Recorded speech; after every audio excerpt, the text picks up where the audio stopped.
Hello friends, मेरे channel में आप सभी का बेहद स्वागत है। आज मैं आप सबके लिए लेकर आई हूँ उत्तराखंड का रहस्य। वहाँ पर एक धारी माता का मंदिर है, उसका ही रहस्य है, जहाँ पर 7 भाइयों ने अपनी इकलौती बहन को मारा था। आइए जानते हैं इस धारी माता मंदिर के रहस्य के बारे में। आखिर इनके भाइयों ने ऐसा क्यों किया और अपनी इकलौती बहन को क्यों मार डाला था? धारी माता देवी का मंदिर उत्तराखंड के पौड़ी जिले के श्रीनगर गढ़वाल में स्थित है। एक भाव मंदिर है। यह मंदिर काली माता को समर्पित है। इसे उत्तराखंड का संरक्षक और पालकी देवी के रूप में भी जाना जाता है।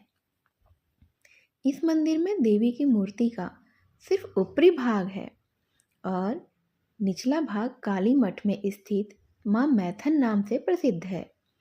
अब यह मंदिर बिल्कुल डैम के बीचों बीच में स्थित है और चारों ओर से पर्वत घाटियों से घिरा एक मनोहर स्थान पर बसा हुआ है। माँ धारी देवी के सभी कहानियों में प्रचलित एक बेहद ही रहस्य रोमांच से भरी कहानी है, जिसे आप जानना ही चाहते होंगे। माता धारी देवी 7 भाइयों की इकलौती बहन थी। माता धारी देवी अपने 7 भाइयों से अत्यंत ही प्रेम करती थी। वह स्वयं उनके लिए अनेक प्रकार के खाने के व्यंजन बनाती थी और उनकी सेवा करती थी। यह कहानी तब की है जब माँ धारी देवी केवल 7 साल की थी। परंतु उनके भाइयों को यह पता चला कि उनकी इकलौती बहन ही उनके लिए ग्रहण है, तो उनके भाई उनसे नफरत करने लगे थे। वैसे तो माता धारी देवी के 7 भाई माँ धारी देवी से बचपन से ही नफरत करने लगे थे, क्योंकि माँ धारा देवी का रंग बचपन से ही सांवला था। परंतु माँ धारा देवी अपने भाइयों को ही अपना सब कुछ मानती थी, क्योंकि इनके माता पिता के जल्दी गुजर जाने के कारण धारा देवी का पालन पोषण तो उनके भाइयों ने ही किया था। उनके लिए अपने भाई ही सब कुछ थे। धीरे धीरे समय बीतता गया और धारी माँ के भाइयों की माता के प्रति नफरत बढ़ती ही चली गई थी। परंतु एक समय ऐसा भी आया कि माँ के 5 भाइयों की मौत हो गई और केवल 2 ही शादीशुदा भाई ही बचे थे। और उन 2 भाइयों की परेशानियां और भी बढ़ती ही चली गई, क्योंकि इन 2 भाइयों ने मन में यह विचार कर रखा था और उन्हें लगने ही लगा था कि हमारे 5 भाइयों की मौत हमारी इस इकलौती बहन के कारण ही हुई है, क्योंकि इसका ही ग्रह नक्षत्र हमारे प्रति खराब है। यह बचपन से ही हमारे लिए अशुभ है, हमारे विनाश का कारण है, क्योंकि उन्हें बचपन से ये पता चल गया था कि हमारे साथ जो भी अनिष्टकारी होगा वह सिर्फ हमारी बहन के कारण ही होगा। इसीलिए इन 2 भाइयों को अब यह डर सताने लगा था कि कहीं अब हमारी बारी तो नहीं है, और क्या अब हम भी मौत का इंतजार ही कर रहे हैं। इसीलिए इन भाइयों ने विचार विमर्श किया और इस इकलौती बहन को मारने की साजिश रची। साथ में इनकी पत्नियों ने भी इनका साथ दिया और इन्हें प्रेरणा दी कि इस अनिष्टकारी बहन से छुटकारा पाने का सिर्फ यही एक रास्ता है और अपनी बहन को वह जान से मार दें। इन दोनों भाइयों ने यही किया।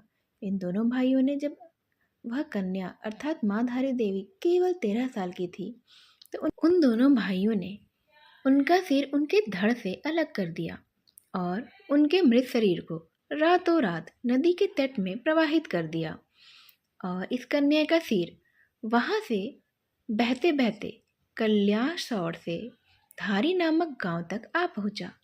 जब सुबह सुबह का वक्त था तो धारी गांव में एक व्यक्ति नदी के तट के किनारे पर अपने कपड़े धो रहा था।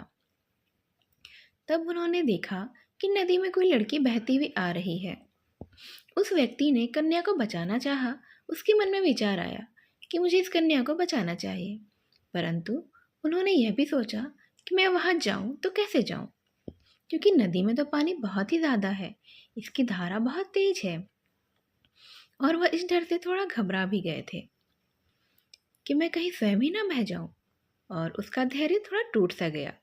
उसने सोच लिया कि मैं अब इस कन्या को तो नहीं बचा पाऊंगा। परंतु अचानक एक आवाज़ नदी से उस कटे हुए सिर से आई थी। जिसने उस व्यक्ति का धैर्य थोड़ा बढ़ा दिया।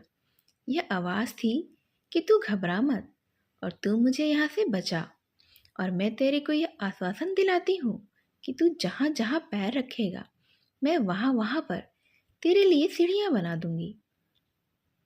कहा जाता है कि कुछ समय पहले ये सीढ़ियाँ यहाँ पर दिखाई भी देती थीं। कहा जाता है कि जब वह व्यक्ति नदी में कन्या को बचाने गया तो सच में अचानक एक चमत्कार हुआ। जहाँ जहाँ उस व्यक्ति ने अपने पैर रखे वहाँ वहाँ पर सीढ़ियाँ बनती चली गईं और वह व्यक्ति नदी में बहा भी नहीं। उस व्यक्ति ने उस बच्ची को बचाने की भरपूर कोशिश की, और जब उस व्यक्ति ने उस कटे हुए सिर को एक छोटी सी कन्या समझकर उठाया तो वह व्यक्ति अचानक से बेहद ही घबरा गया। वह जिसे कन्या समझ रहा था वह तो सिर्फ एक कटा हुआ सर था। फिर उस कटे हुए सर से अचानक फिर से आवाज़ आई कि तू घबरा मत, मैं देव रूप में हूँ और मुझे एक पवित्र सुंदर स्थान पर एक पत्थर पर स्थापित कर दे। उस व्यक्ति ने वही किया जो कटे हुए सर ने उस व्यक्ति को करने के लिए कहा था। उस व्यक्ति के लिए भी यह किसी चमत्कार से कम नहीं था कि एक कटा हुआ सिर आवाज़ दे रहा है, उसे कुछ करने के लिए कह रहा है, उस व्यक्ति के लिए सीढ़ी भी बना रहा है, वह उसे रक्षा का आश्वासन भी दे। यह सब देखकर वह व्यक्ति समझ गया कि यह एक देवी है। जब उस व्यक्ति ने उस कटे हुए सर को एक पत्थर पर स्थापित किया तो उस कटे हुए सर से अपने बारे में सब कुछ जानना चाहा। तब उस कटे हुए सर ने उन्हें अपने बारे में सब कुछ बता दिया कि मैं एक कन्या थी जो कि 7 भाइयों की इकलौती बहन थी और मुझे मेरे 2 भाइयों के द्वारा ही मार दिया गया है। और यह सब कुछ बताकर उस कटे हुए सर ने एक पत्थर का रूप धारण कर लिया। तब से उस पत्थर की वहाँ पर पूजा अर्चना होने लगी और वहाँ पर एक सुंदर धारी देवी मंदिर भी बनाया गया था। और जो उस कन्या का धड़ वाला हिस्सा था वह रुद्रप्रयाग के काली मठ में माँ मैठाणी के नाम से प्रसिद्ध हुआ। यहाँ पर भी माँ का भव्य मंदिर है और इस मंदिर को बदन वाला हिस्सा भी कहा जाता है। काली मठ भारत में 108 शक्ति स्थलों में से एक भी माना जाता है। धार्मिक परंपराओं के अनुसार काली मठ एक ऐसा स्थान है जहाँ देवी काली ने रक्तबीज नामक राक्षस को मारा था और उसके बाद देवी पृथ्वी के नीचे चली गई थी। शक्तिपीठों में काली मठ का वर्णन पुराणों में भी मिलता है।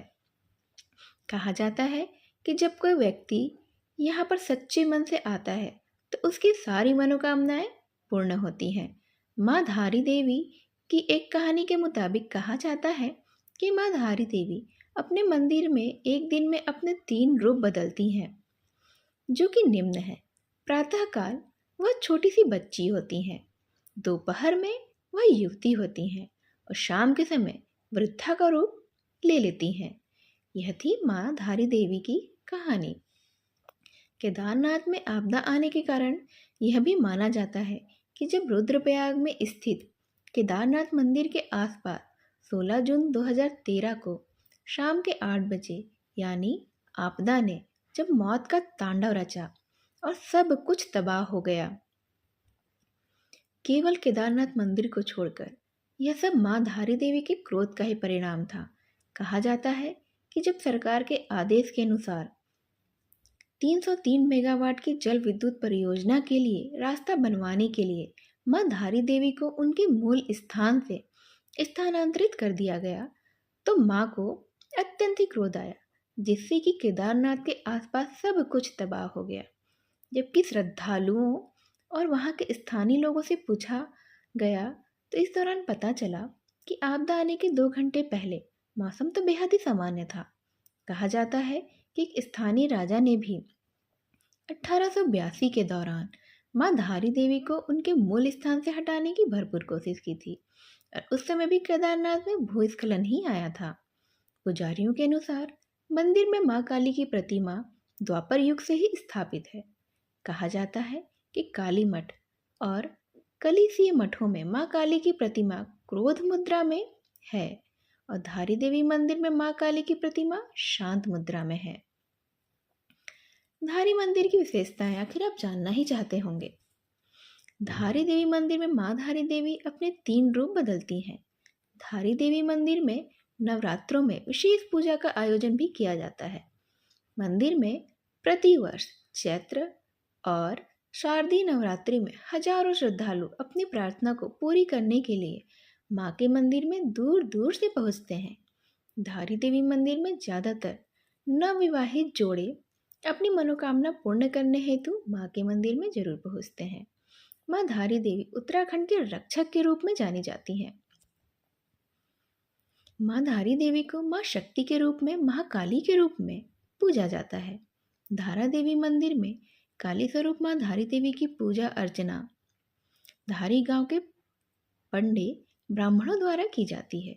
माँ धारी देवी को जन कल्याणकारी होने के साथ दक्षिणी काली माँ भी कहा जाता है। नवरात्रि में यह मंदिर विशेष रूप से फूलों से और विशेष लाइटों से सजाया जाता है। श्री धारी देवी मंदिर आखिर है कहाँ पर? धारी देवी मंदिर उत्तराखंड राज्य के पौड़ी जिले में श्रीनगर गढ़वाल में अलकनंदा नदी के तट पर श्रीनगर बद्रीनाथ राजमार्ग पर कल्यासोण में स्थित है।